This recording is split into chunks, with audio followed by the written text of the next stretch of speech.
आपका स्वागत है हमारे न्यूज चैनल में। और आपकी जानकारी के लिए बता दें कि इस वक्त हम मौजूद है गांव अघियार में, और जो पावर ग्रिड की लाइन है वो अघियार गांव से गुजर रही है, लेकिन गांव के जो ग्रामीण है वो विरोध कर रहे हैं। अधिकारियों के मुताबिक उनको कहा जा रहा है कि उनको मुआवजा समय पर दिया जा रहा है, लेकिन फिर भी जो गवर्नमेंट का प्रोजेक्ट है उसमें गाँव के जो लोग हैं वो रोड़ा अटका रहे हैं। तो अधिकारी हमारे साथ बने, आइए उनसे बातचीत करते हैं।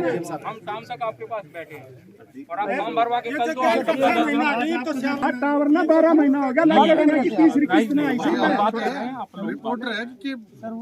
जन है वो हमारे साथ मौजूद है। आइए सबसे पहले उनसे मिलते हैं और जानते हैं कि पूरी समस्या क्या है, क्या मामला है। नमस्कार जी। नमस्कार जी, एक बार आप अपना परिचय दें। मेरा नाम दलित कुमार है, बाहर भी टाइड हूँ और ये मेरी जमीन हमारी इधर से 1 साल पहले टावर लगा था। उस टाइम कुछ प्रलोभन इन्होंने, हमने पहले भी आग लगाई थी इसकी भी, हमारा मुआवजा हमें मिलना चाहिए पूरा हिसाब से। तो क्या पूरा मुआवजा नहीं मिल रहा? नहीं मिल रहा और आके किसानों को परेशान करते हैं, पूरी फोर्स को लेकर जाते हैं। जो मुआवजा बताते हैं वो आगे देते नहीं, पीछे होती है। अभी आगे बोले फार्म भर देंगे, तुम्हारा फार्म भर देंगे, पैसा आएगा। और हम आगे आवाज उठाते हैं तो बोला कि इनको झूठ मारेंगे। बोला मांगे यही है कि हमारी जो फसल है उसको मुआवजा सही मिलना चाहिए, हमें कोई मना ही नहीं है। डीसी साहब के पास गए, डीसी साहब और जो इधर ड्यूटी मजिस्ट्रेट आता है उनकी बातों में यंत्र मिलता है, और जो ये पावर ग्रिड वाले हैं उनका तो मैटर ही अलग है। जब प्रशासन की उनकी आपस में मैटर नहीं मिल रहा है तो ये हमारा समझौता कहाँ से करवाएंगे। तो आपकी मांगे क्या है? आप सरकार किस तरह से समझौता चाहते हैं? हमारी मांग ये है उचित मुआवजा दिया जाए और जो कैलकुलेशन लगा रखा है उसी हिसाब से दिया जाए, न कि डीसी साहब ने हमारे को 40 से 45 हजार रुपए का बोला था और ये 6200 रुपए देके फारिग करके चलेगी। बहुत बड़ी बात सामने आई है। जो सरकार ने जो निर्धारित किया है, बताया जा रहा है कि ग्रामीणों के अनुसार 45,000 रुपए रेट निश्चित किया था, लेकिन जो पावर ग्रिड है वो सिर्फ 6200 रुपए देकर के यहाँ पर अपनी इतिश्री पूरी करता हुआ दिखाई दे रहा है, जिसके चलते जो ग्रामीण है वो पावर ग्रिड का जो प्रोजेक्ट है उसका विरोध कर रहे हैं। आइए तो इस संबंध में और भी इनसे बातचीत करते हैं। डीसी साहब के पावर ग्रिड की बातों में रात दिन का अंतर है, और जो ड्यूटी मजिस्ट्रेट आते हैं ग्रामीणों का सहयोग न करके पावर ग्रिड वालों का सहयोग करते हैं, और उनका बातचीत करने का तरीका भी गलत है। तो क्या न कि कोऑपरेशन से बात करना चाहिए। क्या आप मानते हैं कि इसमें अधिकारियों की संलिप्तता है? हाँ बिल्कुल मानते हैं। अगर ऐसी बात होती तो ये सभी से मेल जोल करके, ये बात नहीं है कि हम देश के विकास के लिए उससे कुछ नहीं है, जाने को जाएगा, लेकिन सभी का सहयोग होना जरूरी है। बोलते कुछ है करते कुछ है।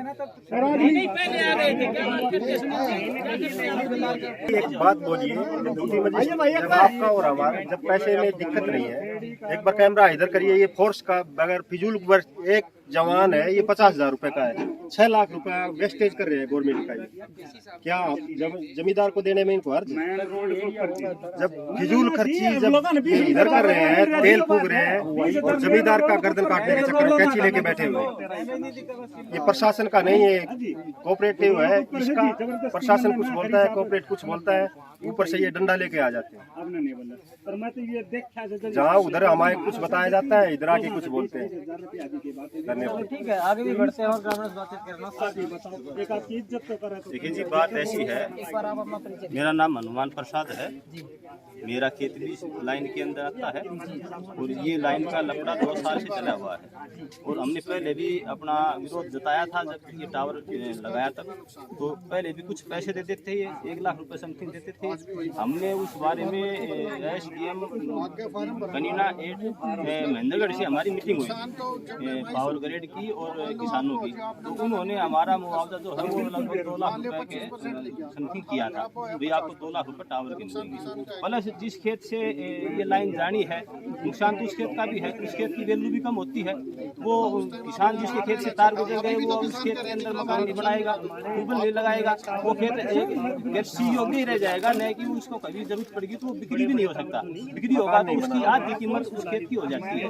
तो किसान ये कह रहे हैं कि हमें उचित मुआवजा मिला जाए, और इस सिलसिले में पिछले हफ्ते हम डीसी साहब से मिले थे अपनी दरखास्त लेकर के। डीसी साहब ने कई कारणों से डीसी साहब ऑफिस में नहीं थे, तो हमें हमें CTM साहब के साथ हमारी मीटिंग हुई।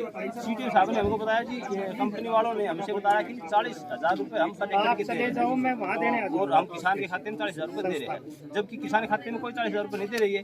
अब हमारी मांग ये है, अब आज ये फिर आए हैं मजिस्ट्रेट लेकर के, भारी पुलिस फोर्स लेकर के, और लगभग 20 किसानों के खेत से ये लाइन अब गुजरेगी और ये फसल पकने के कगार पर है। तो हम आज इनसे यही रिक्वेस्ट करते हैं कि किसान को कुछ टाइम दिया जाए, उससे पहले किसान की और कंपनी की एक मीटिंग करवा के मुआवजा तय किया जाए और वो मुआवजा किसान के खाते में डाला जाए, और तब तक किसान को टाइम पे फसल जो है ये पूरी तैयार हो रही है, हम इसको या तो अपने पशुओं को चराएंगे या गौशाला में हम इसको भेज देंगे। तो देखो, फसल बर्बाद करना और एक गोदी खिलाने वाले बच्चे की मृत्यु के समान दुख होता है। तो हमारी इनसे हाथ जोड़ के यही विनती है भी हमें आप टाइम दीजिए और उसके बीच में हमारे अकाउंट में जो भी हमारी बात होती है, जो भी हमारा मुआवजा होता है उचित से उचित, वो हमारे अकाउंट में डाला जाए और उसके बाद ये हमसे लिखवा कर ले ले। किसी का कोई विरोध नहीं होगा, किसी जमींदार का, और इनको अपना कर्मचारी लेबर जो भी है वो आकर के ये तार अपने पूर जाएंगे, हम कोई विरोध नहीं करेंगे, लेकिन उससे पहले हमारा पैसा अकाउंट में आ जाना चाहिए और हमारी फसल को काटने के लिए समय दिया जाए। हम गौशाला में हरी भरी फसल को भेजेंगे, जो गौ चरेंगी, सर्दी का टाइम है, उनका भी पेट भरेगा, हमें भी आशीष मिलेगी, नहीं तो हमें बहुत बड़ा पाप लगेगा। हमें एक और बात हम आपसे पूछना चाहेंगे, मैं अपने सहयोगी से कहूँगा एक बार पीछे की ओर घुमा के दिखाएं कि जो पूरा जो सुरक्षा बल है वो सरकार के द्वारा यहाँ पे डिप्लॉयड किया गया है, जो अधिकारी है वो यहाँ पे भेजे गए हैं। तो इसके बारे में क्या विचार है? इसके बारे में विचार ये है, अब ये जो पावर ग्रेड लिमिटेड के अधिकारी है ये प्रशासन को गुमराह कर रहे हैं। ये प्रशासन के पास जाकर के कुछ वर्ड कहते हैं जी हम किसान को इतने पैसे दे रहे हैं, किसान आठ कर रहे हैं। फिर अब आप मैं आपसे गुजारिश करूंगा कि अब आप देखिए कितने किसान रह रहे हैं। इन्होंने प्रशासन ने बताया हुआ है कि जी सिर्फ 2 किसान रह रहे हैं और हमारा इतना बड़ा प्रोजेक्ट है वो 2 किसानों का डूब रहा है, जबकि ऐसी कुछ नहीं है। इस संबंध में अगर बात कर ली जाए तो क्या आपने जो स्थानीय जनप्रतिनिधि, स्थानीय विधायक है, उनको इस मामले से अवगत करवाया है? सुनिए, मैं एक बीजेपी का वरिष्ठ कार्यकर्ता हूँ और मैं बार इस काम में इंटरफेयर करता हूँ कि सरकार का विरोध न हो, काम भी हो जाए, सरकार का विरोध भी न हो, किसान भी खुश हो जाए, कंपनी का काम हो जाए। तो मैं इस मामले में मेरी प्रतिदिन विधायक जी से बात होती है। शाम को मैंने विधायक जी से बात की थी, विधायक जी चंडीगढ़ है, उन्होंने मेरी बात होने के बाद तुरंत बाद DC साहब को फोन किया था। DC साहब ने विधायक जी को बोला कि 37,500 रुपए कुछ कंपनी वाले पर एकड़ के दे रहे हैं और किसानों को आप बोल दीजिए काम हो जाने देंगे। विधायक जी का मेरे पास फोन है, मेरे पास रिकॉर्डिंग है उस चीज की। अभी 37,500 रुपए लगभग आपको दे रहे हैं वो और काम हो जाएगा। मुझे 37,500 दे रहे तो कोई बात नहीं, काम हो जाएगा। अब ये आकर के यहाँ करेगी जितना नुकसान हो रहा है आपका 10,000 का, 5,000 का, 20,000 का, हम उतना ही पैसा देंगे, कोई फिक्स आप वो नहीं करेंगे। क्राइटेरिया भी हम आपको 37 या 40 जो भी है वो देंगे।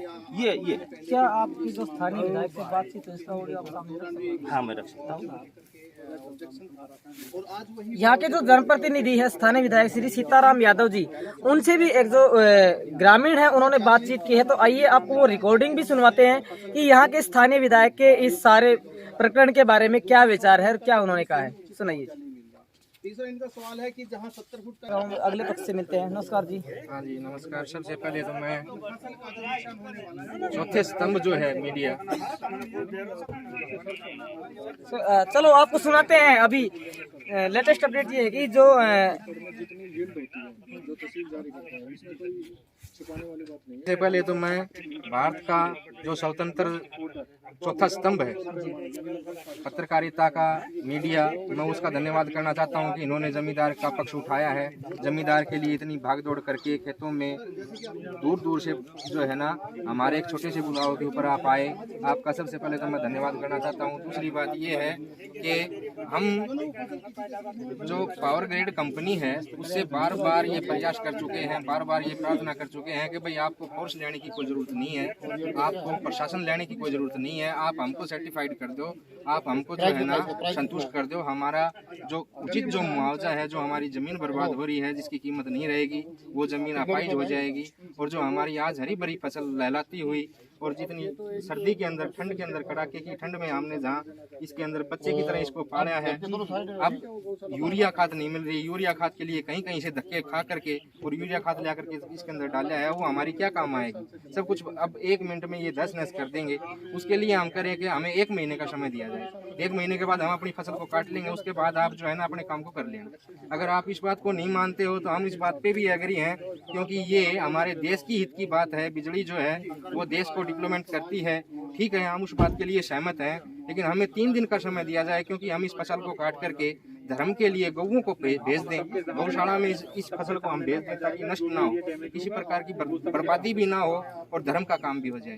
तो ये भी हमारा एक इनसे रिक्वेस्ट है, लेकिन ये मानेंगे क्या करेंगे ये तो इनको पता है। दूसरी बात हम करें कि हमें उचित जो है ना मुआवजा दिया जाए।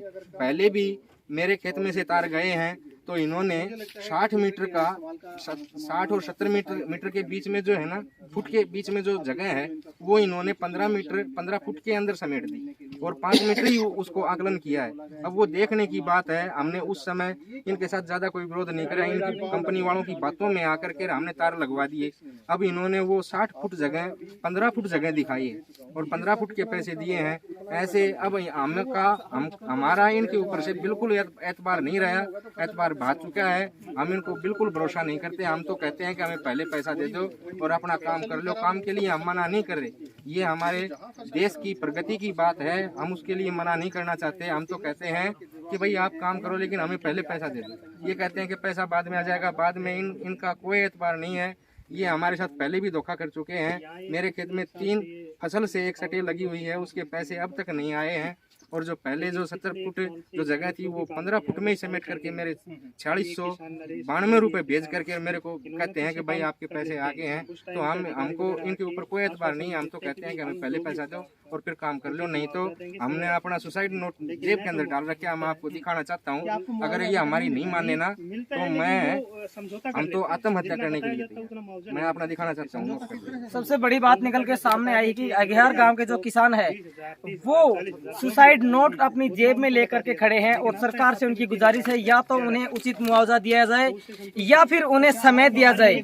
तो दिखाना चाहेंगे ये जो सुसाइड नोट है भाई साहब पेश कर रहे हैं। मजबूर करेंगे, अगर हमको मजबूर करेंगे तो हमको मजबूरी में जो है ना ये कदम उठाना पड़ेगा, क्योंकि हम जमींदार हैं, हमसे अपनी फसल बर्बाद होती नहीं देखी जाती। बच्चे की तरह पाली है, हमारे बच्चे कल क्या खाएंगे, हम मजबूर हैं, हमने ये काम करना पड़ेगा। अपना डाल रखा है जेब के अंदर, अगर ये हमको मजबूर करेंगे ना तो हमको दिखा दिया। जो भैया अपने सहयोगी से कहूँगा कि एक बार जो किसान हैं जिन्होंने सुसाइड नोट तक लिख के यहाँ पे रखा हुआ है उस पर भी एक नजर डालेंगे और जो संबंधित अधिकारी है उनसे भी बातचीत करेंगे।